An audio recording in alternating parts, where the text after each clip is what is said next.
ഇത് നാലാം തവണയാണ് അബ്ദുൾ റഹീമിന്റെ മോചനം സംബന്ധിച്ചിട്ടുള്ള കേസ് പരിഗണിക്കുന്നത്. കോടതി മാറ്റിവെക്കുന്നത് ഒക്ടോബർ 31-നാണ് ഈ കേസ് കോടതിയുടെ മുന്നിൽ എത്തുന്നത്. അന്ന് ഈ കേസ് കോടതി പരിഗണിച്ചപ്പോൾ വധശിക്ഷ റദ്ദാക്കിയ അതേ ബെഞ്ച് തന്നെ പരിഗണിക്കട്ടെ എന്ന് പറഞ്ഞ് മാറ്റിവെക്കുകയായിരുന്നു. നവംബർ 17-ന് വീണ്ടും വധശിക്ഷ റദ്ദാക്കിയ കോടതി ബെഞ്ചിന്റെ മുന്നിൽ ഈ കേസ് എത്തുന്നു.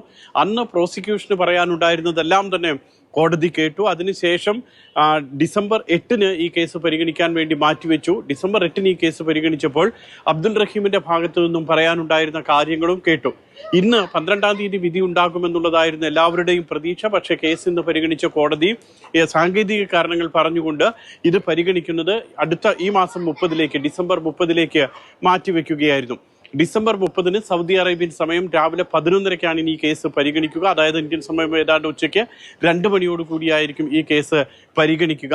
കുടുംബവുമായി മുൻവൈരാഗ്യമില്ല, ഈ സ്വദേശി ബാലനെ താൻ മനഃപൂർവ്വം കൊലപ്പെടുത്തിയിട്ടില്ല തുടങ്ങിയിട്ടുള്ള വാദങ്ങളാണ് പ്രധാനമായും അബ്ദുൾ റഹീമിന്റെ ഭാഗത്തു നിന്നുമുള്ളത്. അതേസമയം പ്രോസിക്യൂഷന്റെ വാദം മനഃപൂർവ്വം നീചമായിട്ടുള്ള കൊലപാതകം നടത്തി അതിനുശേഷം തെളിവ് നശിപ്പിക്കാൻ ശ്രമിച്ചു തുടങ്ങിയിട്ടുള്ള ആരോപണങ്ങളാണ് അബ്ദുൾ റഹീമിനെതിരെ ചുമത്തിയിട്ടുള്ളത്. ഏതായാലും 30-ാം തീയതി കേസ് പരിഗണിക്കുമ്പോൾ 18 വർഷവും 6 ദിവസവും ജയിൽ ശിക്ഷ അപ്പോഴേക്കും അനുഭവിച്ചിട്ടുണ്ടാകും അബ്ദുൾ റഹീം. 2004 ഡിസംബർ 24-നാണ് അനസ് എന്ന് പറയുന്ന സ്വദേശി ബാലൻ മരിക്കുന്നതും അബ്ദുൾ റഹീമും ബന്ധുവായിട്ടുള്ള നസീറും ജയിലിൽ പോകുന്നതും. നസീറിന് 10 വർഷം കഴിഞ്ഞപ്പോൾ ജാമ്യം ലഭിച്ചു. ആ ജാമ്യം ലഭിച്ചിട്ടുള്ള നസീർ പിന്നീട് നാട്ടിലേക്ക് പോകുകയും ചെയ്തു. അന്നു മുതൽ ഇപ്പോൾ വരെ ഇപ്പോഴും ജയിലിൽ കഴിയുകയാണ് അബ്ദുൾ റഹീം. ഈ മോചന വാർത്ത